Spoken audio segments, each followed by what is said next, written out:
The hidden tax of clarity. Why waking up can feel heavier after the illusions fall. By peak afflatus. When I wake, the first thoughts to appear feel melancholic. There used to be despair, depression, and a sense of hopelessness. But they have shifted in subtle ways. What is left now is flatter, harder to name, and strangely more difficult to move through. After collapse, I have been caught between selves. The sadness and grief attached to the identity I lost have settled into something closer to resignation. It is not despair. It is not even sadness in the usual sense. It is a suspension, a holding pattern, as though the emotional system has been paused. The thoughts that arrive in the morning are now heavy in a different way. They are caught in a limbo of pointlessness, as though nothing is pulling me forward. It feels like a motivational vacuum. I'm not lazy or depressed. I'm paying for clarity. I miss the younger version of myself, the one who unconsciously belonged, who fantasized entire futures and stepped into society's current expecting to arrive somewhere. Comparison and theater were shared games. We all had a chance of winning. Meaning was borrowed from collective trajectories. Life felt important because it was moving in step with everyone else's. Anticipation created the sense of deeper purpose. By midlife, I had completed a few levels of that game. I had collected the appropriate tokens, solved some of the expected puzzles, and reached a point where progress was supposed to continue. Instead, I found myself stuck, unsure whether there was even another level worth pursuing. A breakdown led to a late autism diagnosis, and that diagnosis opened a depth of self-reflection I had never possessed before. With it came an illumination of parts of my inner world that had previously remained dim or inaccessible.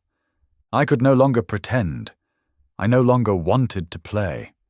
I was not who I had tried to be, and I began to recognize the same in the people around me who were still floating downstream.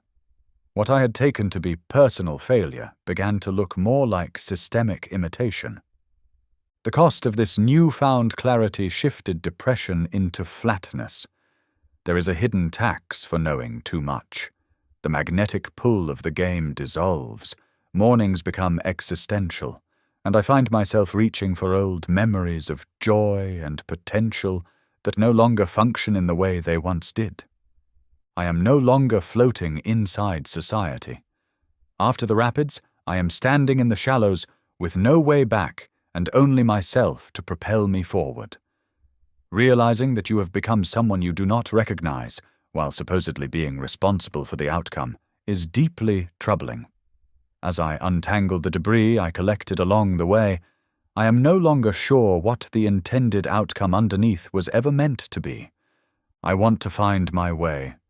But the fear of drowning in another of society's rivers pushes me away from the obvious paths of least resistance and deeper into the work of cutting new ones. I want to feel meaning's gravity against me as a climb, not submit to its pull into a vast ocean of genericism. My motivation now is one of coherence. I want resonance instead of reward. It does not excite me but steadies me. The focus is no longer on ascent, but on orientation, on gaining a perspective that does not betray me. I still miss youth's vigor, but I now understand what that vigor was designed to serve. I am pushing through the illusion of depression toward a settled version of self that can serve without performance. I am sometimes jealous of those who remain driven by something, while quietly relieved I have stepped away from it. I seem to have short-circuited the mechanism that creates a future self worth chasing. We speak endlessly about our striving selves, but where are the books on post-construction, on developmental settling? We celebrate lifelong learning, but what of lifelong incompleteness? Meaning no longer feels like motion. It feels like inhabiting, stewarding, and witnessing.